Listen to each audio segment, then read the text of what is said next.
Hello, friends. This is Dave Hurwitz, executive editor at ClassicsToday.com, here with fabulous concert programs, number 40 and number 2 in our Mendelssohn Symphony cycle. And this one is of particular interest to me because it features a work that I was taught to dislike. We are all taught to dislike Symphony number 2, the Lobgesang, the Song of Praise. Why are we taught to dislike it? Well, first of all, people are told that it's actually a sort of cheap knockoff of Beethoven's Ninth, one that doesn't deserve the necktie.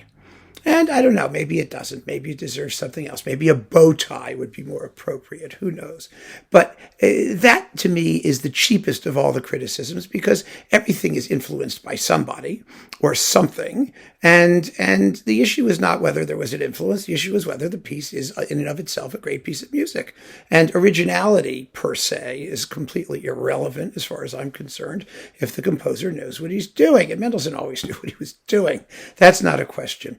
The other thing is the expressive meaning of the work, for some reason people find difficult. It is a song of praise. It has a bunch of instrumental movements. It has a motto theme that's do do do do do do bo bo bo do like that. That's the motto. You hear it all over the place. And so the structure is actually rather different from its theoretical model.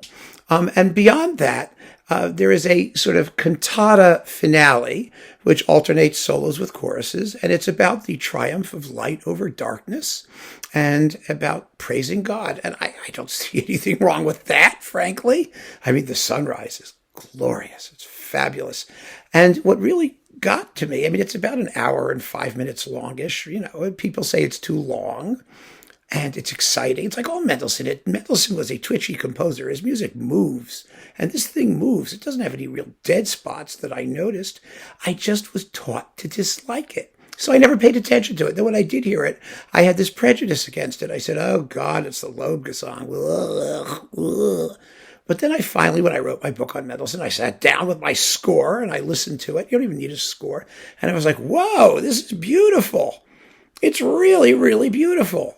Lovely, absolutely lovely. And so there's no excuse for not listening to it and enjoying it. I remember quite vividly one of the most educational moments of my concert-going life was a New York Philharmonic concert with Kurt Masur, who was a terrible programmer. He couldn't put a concert together to save his life. But he did an encore. And the encore turned out to be the slow movement of the Lobgesang. And no one knew what it was. Everyone was like, oh, that's so pretty. Isn't that beautiful? It's only like 5 or 6 minutes long, or the way he conducted it was.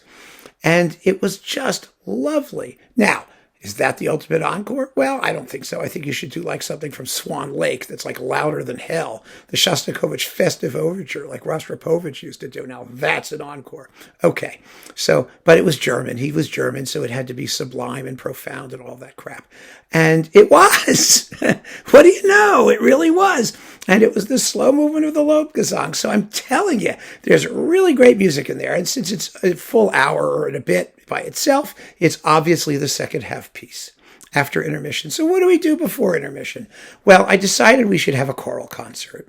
And we should do it on different ways of expressing this idea of either praise or prayer or some sort of liturgical something or other. So I opened it with the Haydn Deum, number 2, actually. He wrote 2 of them, but this is the second one, the famous one from around 1800 for Empress Maria Theresia, or Teresa, whatever the hell her name was. I don't know whether she had the I or didn't have the I or why it, who knows?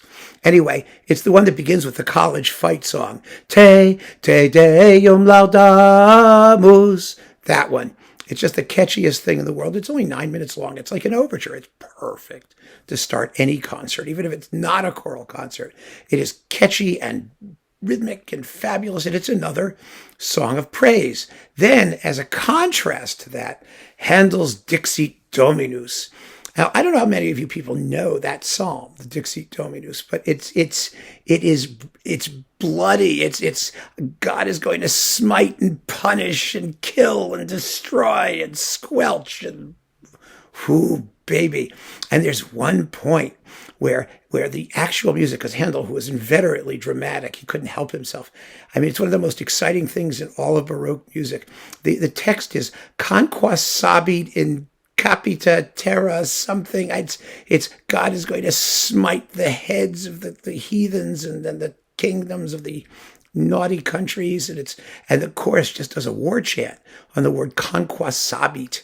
They go "conquas sa sa ha ha ha ha ha ha ha." Oh, it's just unbelievable. First time I heard it, I was like, "Oh my God, what the hell is that?" You know immediately what it is. It's a primal grunt war chant, and here it is in this very, very elaborate Baroque setting. So the Handel Dixit Dominus, which is for 5 soloists and 5-part choir, it's a very difficult and virtuosic work, and it's about 25 minutes long. Fabulous way to end the first half. And then you go away feeling just like, yes! And you come back and you listen to the Lobgesang, which is also, yes! And you're going to feel really good when this concert's over. You really will, guaranteed. And it'll put the Lobgesang in an entirely new light, because you need to focus and listen to it and just hear what a beautiful and exciting piece of music it is. So keep on listening, friends. Thanks so much for joining me. Take care.